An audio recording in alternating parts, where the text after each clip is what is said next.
మిత్రులారా, ఈ ప్రభుత్వం మీది. ఈ ప్రభుత్వం మీరందరూ కోరుకుంటే, మీరందరూ ప్రజాపాలన రావాలి, ప్రజల జీవితాలలో మార్పు రావాలి అనే ఒక బలమైన ఆకాంక్షతోటి 2023లో జరిగిన ఎన్నికలలో మీరు కష్టపడి ప్రభుత్వాన్ని తెచ్చుకున్నారు. 2023లో నా దగ్గర కానీ, దామన్న దగ్గర కానీ, లక్ష్మణ్ దగ్గర కానీ, కవ్వంపల్లి సత్యనారాయణ, వేముల వీరేశం, మందుల సామెల్, మా దగ్గర అధికార యంత్రాంగం లేదు, అక్రమ సంపాదన కూడా లేదు. ఎన్నికల్లో గెలవాలి అనంటే అగమ్య గోచర పరిస్థితి. అక్రమ కేసులు, అక్రమ సంపాదనతో ఆధిపత్యాన్ని చెలాయిస్తున్న వాళ్ళు ఒకవైపు, ఏ విధంగా అయినా సరే చచ్చినా సరే ఈ ఎన్నికల్లో నిలబడి గెలవాలి అని చిత్తశుద్ధితో మా ప్రయత్నానికి మీరందరూ అండగా నిలబడితే ఈ ప్రజాపాలన, ఈ ప్రభుత్వం ఏర్పడ్డది. మాటలతోనో మూటలతోనో గెలిచే పని అయితే 2023 నాడు మేము గెలిచి ఉండే వాళ్ళం కాదు. కమిట్మెంట్తో, చిత్తశుద్ధితో ప్రజా సమస్యల్ని పరిష్కరించాలన్న ఆలోచనతో ప్రజల ముందుకు వచ్చినాం కాబట్టే ప్రజాపాలన ఏర్పడ్డది. ఆ ప్రభుత్వం కొన్ని సమస్యలకు శాశ్వత పరిష్కారాన్ని చూపించింది. ఈనాడు మీరందరూ దామన్న 60 సంవత్సరాల సమస్యని, పెద్దలు కడియం శ్రీహరి గారు మొదటి నుంచి సమస్య పోరాటం ఉధృతం అయినప్పటి నుంచి చట్టసభలో ఇది ఆమోదించినంత వరకు ప్రజా జీవితంలో వారు వివిధ హోదాలలో, వివిధ బాధ్యతలో సజీవ సాక్షిగా నిలబడి గల్లీ నుంచి ఢిల్లీ వరకు మీరు పోరాటాలు చేసి మీ జాతి యొక్క లక్ష్యాన్ని సాధించడానికి వేలాది మంది కేసుల్లో ఇరుక్కున్నారు. కొంతమంది పిల్లల ప్రాణాలు కూడా పోయినాయి. ఆవేశం ఏ విధంగా అయినా సాధించాలి, సాధించకపోతే మాకు మనుగడనే లేదు, ఎట్లయినా సాధించుకోవాలి అని ప్రాణ త్యాగాలు చేసిన పిల్లలు. ఎన్నో చిక్కుముళ్ళు, ఎన్నో కమిషన్లు ఇచ్చే నివేదికల మీద తర్జనలు భర్జనలు. ఏదైనా ఒక ఆదేశం వస్తే అది న్యాయస్థానం ముందు సమీక్షకు పెట్టి ఏదో ఒక రకంగా 2 అడుగులు ముందుకేస్తే 4 అడుగులకు వెనక్కేసే పరిస్థితిలో మీరందరూ ఉన్నారు. ఒక 20 సంవత్సరాల నుంచి ఈ సమస్యను ప్రత్యక్షంగా ప్రజా జీవితంలో, స్థానిక సంస్థల్లో నిలబడ్డప్పటి నుంచి ఈ సమస్యను చూస్తూనే వస్తున్నాను. మీరు కొట్లాడిన ప్రతి సందర్భంలో నాకు చేతనైన సహకారాన్ని అందిస్తూనే వచ్చిన. మీరు కొట్లాడినప్పుడు, మీరు సమావేశాలు పెట్టినప్పుడు, మీరు ఎక్కడికైనా వెళ్ళాలనుకున్నప్పుడు, ఈ సమావేశాన్ని ఏ విధంగా విజయవంతం చేయాలనుకున్నప్పుడు మిత్రులు కృష్ణ మాదిగ గారు, సతీష్ మాదిగ గారు ఎవరు నా దగ్గరికి వచ్చినా కాదనకుండా అండగా నిలబడి మీ న్యాయమైన హక్కును సాధించడానికి ముందు నుంచి మీతో పాటు నడిచిన. తెలంగాణ రాష్ట్రం సాధన ఈ సమస్యకు పరిష్కారం చూపిస్తుంది అనుకొని శాసనసభలో వాయిదా తీర్మానాన్ని ప్రవేశపెట్టి ప్రభుత్వం ఈ వాయిదా తీర్మానాన్ని చర్చకు పెట్టి ఏకగ్రీవ తీర్మానం చేసి మాదిగ ఉపకులాల వర్గీకరణను కేంద్ర ప్రభుత్వం పరిష్కరించి చట్టబద్ధత చెయ్యాలి అని శాసనసభలో తీర్మానాన్ని ప్రవేశపెట్టినప్పుడు ఆనాటి పాలకులు మిత్రులు సండ్ర వెంకట వీరయ్య సంపత్ కుమార్తో పాటు సభలో నుంచి నన్ను బయటికి గెంటివేయడం జరిగింది. సంపత్ కుమార్కు సండ్ర వెంకట వీరయ్యకు పేగుబంధం ఉండొచ్చు, లేదా ఈ సమస్యను పరిష్కరిస్తే ఆ కుటుంబాలకు ప్రయోజనం ఉండొచ్చు. మరి మీరెందుకు మాకు అండగా నిలబడ్డారని మీరు ఆలోచన చేయొచ్చు. మీరు అనుకోవచ్చు రేవంత్ రెడ్డి గారు మరి ఎందుకు వాళ్ళిద్దరితో పాటు గెంటివేయబడ్డాడు అని. ఈ సందర్భంగా ఒక్క మాట చెప్పదలుచుకున్న, చాలా మందికి మహాభారతం తెలుసు. మహాభారతంలో ఒక్కొక్కరిది ఒక వీరోచితమైన గాథ, ఒక్కొక్కరిది ఒక గొప్ప త్యాగం. అందులో చాలా మందికి అర్జునుడు కృష్ణుడు నచ్చొచ్చు. నాకు మహాభారతంలో కర్ణుడు అదేవిధంగా బార్బరికుడు అనే ఒక పాత్ర ఉన్నది.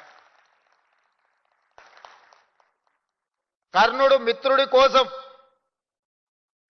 కర్ణుడికి అవమానం జరిగినప్పుడు అండగా నిలబడ్డ మిత్రుడి కోసం సర్వం ఒడ్డి పోరాటం చేసిండు. చివరి ఊపిరి వరకు అండగా నిలబడ్డాడు.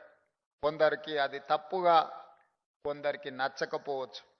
కానీ కర్ణుడు మిత్రధర్మాన్ని నిర్వహించిండు. నేను కూడా మిత్రుల కోసం అండగా నిలబడాలి. కొంతమందికి నచ్చొచ్చు, నచ్చకపోవచ్చు, కొంతమందికి ఇబ్బందికరంగా అనిపించవచ్చు. కానీ మాదిగలను మిత్రులుగా భావించి అండగా నిలబడాలి అని నేను అండగా నిలబడ్డా. రెండవ పాత్ర బార్బరికుడు. చాలా మందికి పాత్ర తెలియదు. మేము భీముణ్ణి విన్నాం, ధర్మరాజును విన్నాం, నకుల సహదేవుల పేర్లు విన్నాం, దుర్యోధన దుశ్శాసుల గురించి విన్నాం. బార్బరికుడు గురించి మేము వినలేదని చాలా మంది అనుకుంటుండొచ్చు. భీమసేనుడి కుమారుడు ఘటోత్కచుడు. ఘటోత్కచుని కొడుకు పేరు బార్బరికుడు. మరి ఆయన ప్రత్యేకత ఏందని మీరు అనుకోవచ్చు. బార్బరికుడి ఉన్న ఒకే ఒక్క గొప్ప లక్షణం, బలహీనుల పక్షాన నిలబడి కొట్లాడడమే అతనికి ఉన్న గొప్ప లక్షణం. అతను యుద్ధంలో దిగినప్పుడు న్యాయం బలహీనుల వైపు ఉంటే న్యాయబద్ధమైన బలహీనుల కోసం నిలబడే గొప్ప లక్షణం ఉన్నవాడు బార్బరికుడు. ఈ వర్గీకరణలో కూడా న్యాయం మీ పక్కన ఉంది, మీరు బలహీనులు కాబట్టే మీ పక్కన నిలబడి కొట్లాడాలి అని. ఇక నేను కూడా మీ పక్కన నిలబడకపోతే ఇక ఈ జాతికి మేలు జరగదని ఆలోచన చేసి రాజకీయపరమైన ఒత్తిడులు వచ్చినా మీ పక్కన నిలబడి ఈ సమస్యకు శాశ్వతమైన పరిష్కారం చూపించాలి అని ఒక ప్రయత్నం చేసిన. ఆ ప్రయత్నంలో పెద్దలు ఉత్తమ్ కుమార్ రెడ్డి గారు, దామోదర్ రాజనరసింహ గారు, డాక్టర్ మల్లు రవి గారు, సీతక్క గారు, శ్రీధర్ బాబు గారు, కమిషన్ చైర్పర్సన్ షమీం అఖ్తర్ గారు, చాలామంది అధికారులు, చాలామంది వాళ్ళదైన పాత్ర వాళ్ళు పోషించిండ్రు, సమయస్ఫూర్తితో వ్యవహరించిండ్రు. దాన్ని ఒక చట్టబద్ధత కల్పించి ఈనాడు మాదిగ ఉపకులాల వర్గీకరణను అమలు చేస్తున్న మొదటి రాష్ట్రంగా తెలంగాణ రాష్ట్రం ముందున్నదని ఇక్కడ నిలబడి మాట్లాడడానికి నాకు చాలా సంతోషం కలిగిస్తున్నది. సుప్రీంకోర్టు ఆదేశాల తర్వాత ఈ దేశంలో మొట్టమొదటి శాసనసభలో మనమే ప్రకటన చేసుకున్నాం. ఈ దేశంలో మొట్టమొదటి రాష్ట్రం మాదిగ ఉపకులాల వర్గీకరణను అమలు చేసి దేశానికే ఆదర్శంగా నిలబడ్డాం.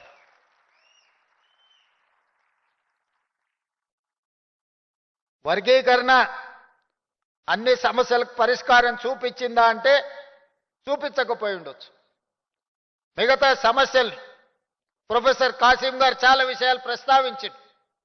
ప్రమోషన్ల విషయంలో కావచ్చు, ఉన్నత విద్య చదువుకోవడం విషయంలో కావచ్చు, ఇతర అంశాలు భూములకు సంబంధించిన విషయం కావచ్చు, లెడ్ క్యాప్ భూములను కాపాడడం విషయంలో కావచ్చు, వీటన్నిటిని కూడా మీరందరూ సహకరిస్తే, మీరందరూ అండగా నిలబడితే ఈ సమస్యలు పరిష్కరించడం పెద్ద సమస్య కాదు.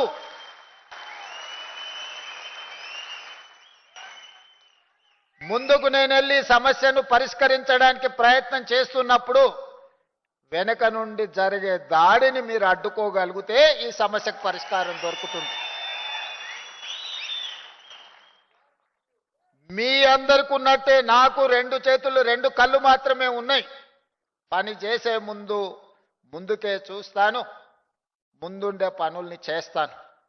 కానీ వెనక నుంచి జరిగే దాడిని నేను చూసుకోలేను. కాబట్టి మీ జాతి అండగా నిలబడితే ఈ సమస్యకు పరిష్కారం దొరుకుతుంది.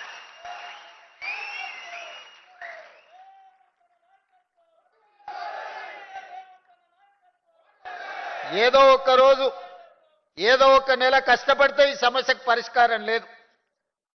నిరంతరం అప్రమత్తంగా ఉండి మన సమస్యల్ని మనం అర్థం చేసుకొని ముందుకు వెళ్ళాలి.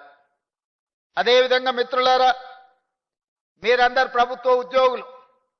ఈ ప్రభుత్వానికి కళ్ళైనా చెవులైనా బ్రాండ్ అంబాసిడర్లైనా నా ప్రభుత్వ ఉద్యోగులే. నేను పదే చెప్తా ఉన్నా. మొన్న జరిగిన మంత్రివర్గంలో మేమందరం కలిసి ఒక నిర్ణయం తీసుకున్నాం.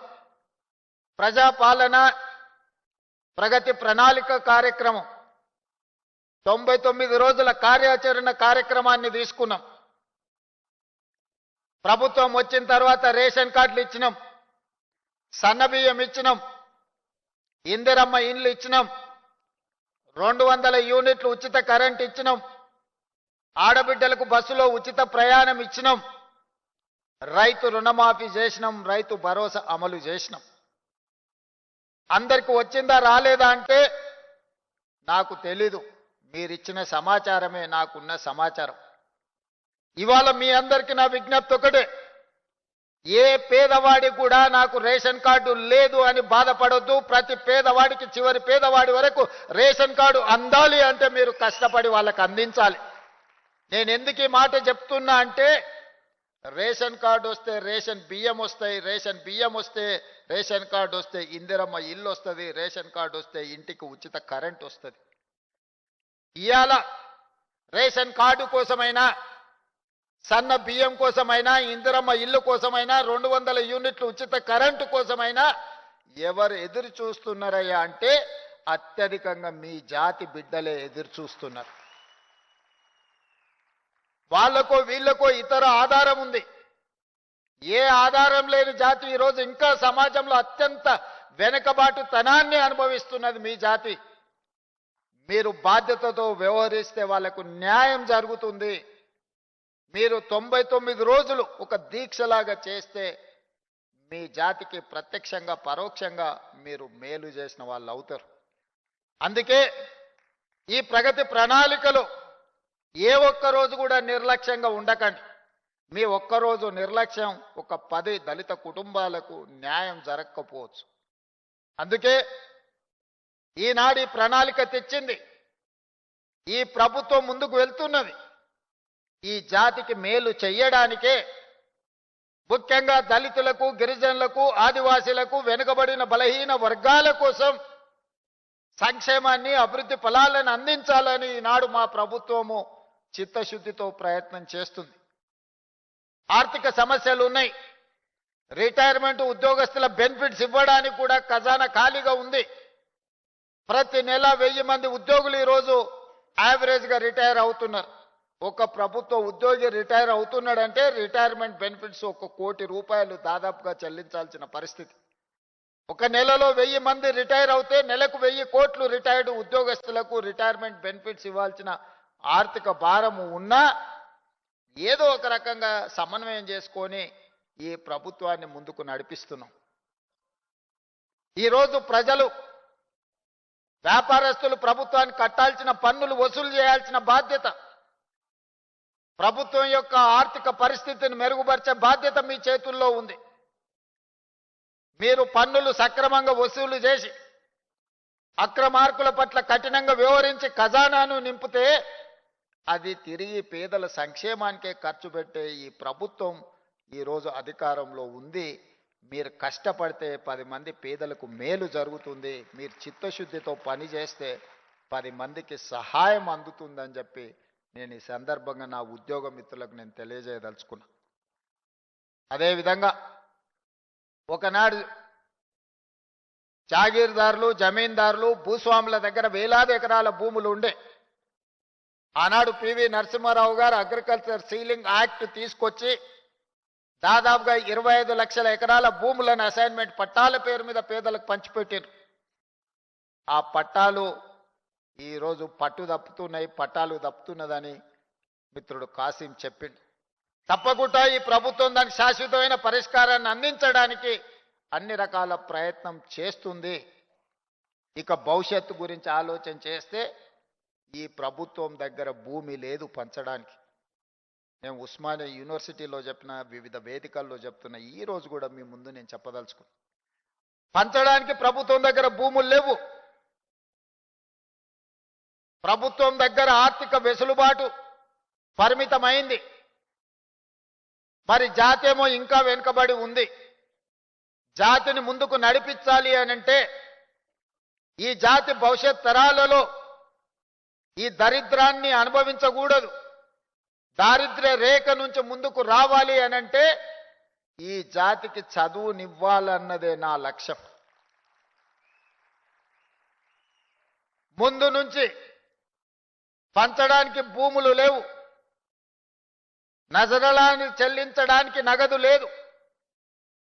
కానీ మిమ్మల్ని చదివించడం ద్వారా, మీలో చైతన్యం నింపడం ద్వారా ఈ సమాజంలో మిమ్మల్ని ప్రయోజకులను మార్చడానికి ఈరోజు విద్యాశాఖ నా దగ్గర పెట్టుకొని దాన్ని ప్రక్షాళన చేసి విద్య గ్రామాలకు చేరింది, విద్య తండాలకు చేరింది, గూడాలకు చేరింది.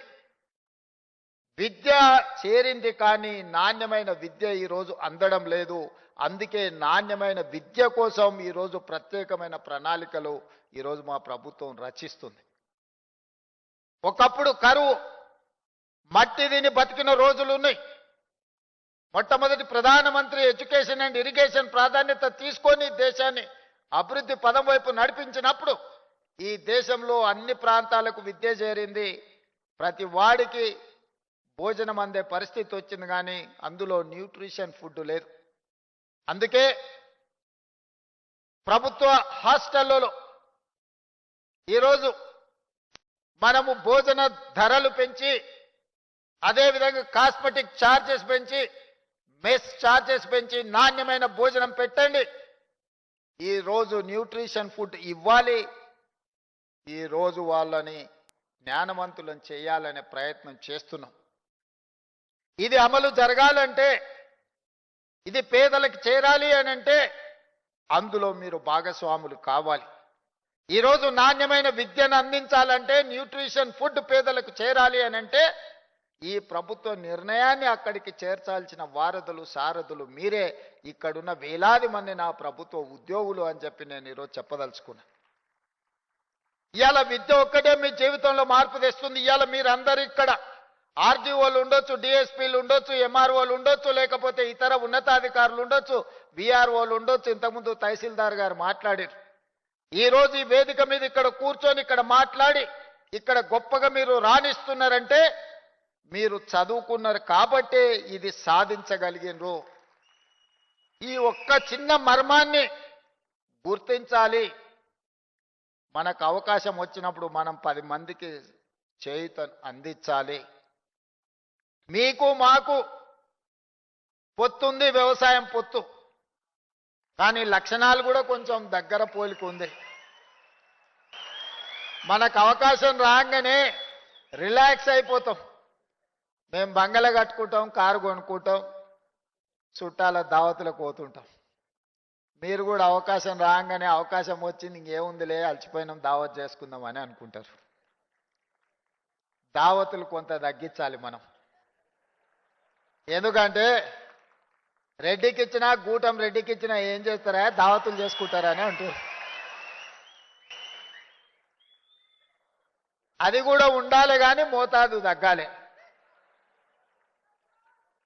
ఇతరులు మనల్ని చూసి అరే పిల్లలు కష్టపడుతురా, బాగా కష్టపడుతురు, మంచిగా చేస్తురు, 10 మందికి సాయం చేస్తురు, ఈ పిల్లలకు అవకాశం ఇస్తే నిలబెట్టుకుంటారు, ఈ పిల్లలకు అవకాశం వస్తే 10 మందికి అండగా నిలబడతారు అని ఒక మంచి పేరు తెచ్చుకోవాల్సిన బాధ్యత మీ మీద నా మీద ఉన్నదని నేను అనుకుంటున్నా. వాళ్ళు కూసినప్పుడు మనల్ని చూసి నవ్వుకుంటారు, వీళ్ళకి ఏది ఇచ్చినావో నిలబెట్టుకోవడా వాంతోనే అయిపోతుందని. మనం అట్లా కాదు, ఇంకా 10 మందికి నిలబెడతామనే నమ్మకం కలిగించాల్సిన బాధ్యత ముఖ్యంగా నా మీద సతీష్ మార్గం మీద అవుతుందా. ఎందుకంటే అందరు మనల్ని గమనిస్తారు. రాజ్యం ఉంది కదా అని వాళ్ళకి కావాల్సిన పని చేసుకుంటారు, ఎంత నిలబెట్టుకుంటారో చూద్దాం కదా అని అనుకుంటారు. నేనైతే జెడ్పీహెచ్ఎస్లో చదివిన, మా దామన్ అయితే హెచ్పిఎస్లో చదువుకున్నాడు. వాళ్ళకి తెలవాల్సింది ఏంటంటే నాకు తెలుగులో తెలుసు, మా దామన్నకి ఇంగ్లీష్లో తెలుసు. సౌ బక్నా ఏక్ లిఖనా అని వెనకటి పెద్దోళ్ళు చెప్పారు. बकने वाले बकते रहेंगे मगर हम लिखना पक्का लिख के रखेंगे, कहीं पर छोड़ने का नहीं है. इस बार कहीं किसी को जगह नहीं छोड़ेंगे. जो जाति के लिए जरूरी है सब कुछ लिखेंगे, कानून बनाएंगे, कोई आगे कुछ नहीं कर सके. భవిష్యత్తులో మీకు ఏం కావాలనో, భవిష్యత్తులో మీ హక్కులను ఏ విధంగా కాపాడాలనో చట్టబద్ధత కల్పించే బాధ్యత నాది, దామన్నది, లక్ష్మణ్దీప్ వేదిక మీద ఉన్న ఎమ్మెల్యేలది. మేం కల్పించే చట్టబద్ధతను కాపాడుకునే బాధ్యత మీది. ఇది సమాజానికి ఉపయోగపడే విధంగా దీన్ని ముందుకు తీసుకెళ్లాల్సిన బాధ్యత మీ మీద ఉన్నది. మిత్రులారా, అప్రమత్తంగా ఉండండి.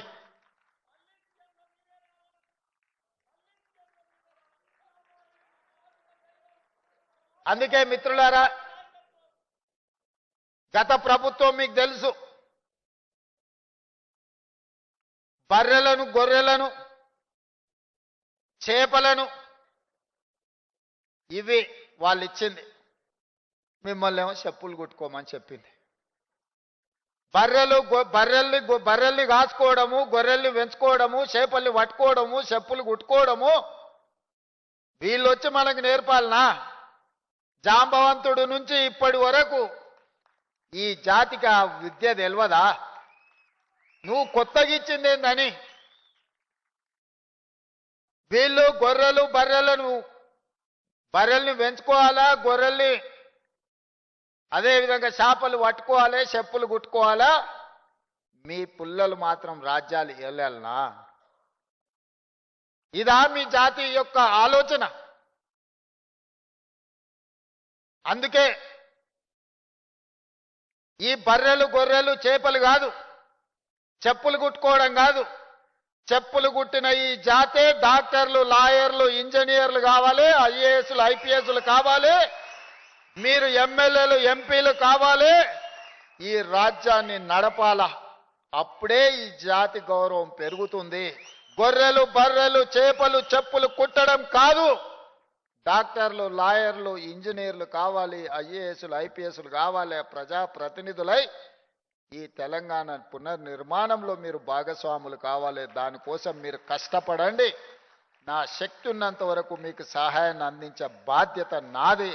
డాక్టర్ బాబాసాహెబ్ అంబేద్కర్ గారు సామాజిక న్యాయం, సమానమైన అవకాశాల గురించి ఏదైతే చెప్పిండో, తెలంగాణ రాష్ట్ర బిల్లు ఏర్పాటులో బాబు జగ్జీవన్ రామ్ గారి కూతురు మీరా కుమారి గారు ఎట్లయితే తెలంగాణ రాష్ట్రాన్ని ఏర్పాటు చేసిందో, ఆ స్ఫూర్తితో నేను పనిచేస్తాను. నేను ఎవరికి వ్యతిరేకం కాదు, అందరూ నా వాళ్ళే, నేను అందరు వాడిని.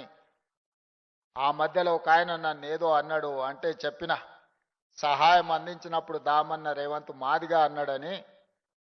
బీసీ కులగణన చేసినప్పుడు మా మహేష్ గౌడ్ రేవంత్ గౌడ్ అన్నాడని, శ్రీహరిని మంత్రి చేస్తే రేవంత్ ముదిరాజ్ అన్నాడని, అనిల్ యాదవ్ను ఎంపీగా చేస్తే రేవంత్ యాదవ్ అన్నాడని, సిక్కులకేదో సాయం చేస్తే సర్దార్ రేవంత్ సింగ్ అన్నారని, క్రిస్టియన్స్కి ఏదో సాయం చేస్తే డేవిడ్ రేవంత్ అన్నారని, ఇతరులకు మైనారిటీలకు సహాయం చేస్తే ఒక ఆయన అసదుద్దీన్ రేవంతుద్దీన్ అన్నాడని, ఏ పేరు మీద పిలిచినా నేను ఏం బాధపడను. నేను మీ అందరు వాడిని.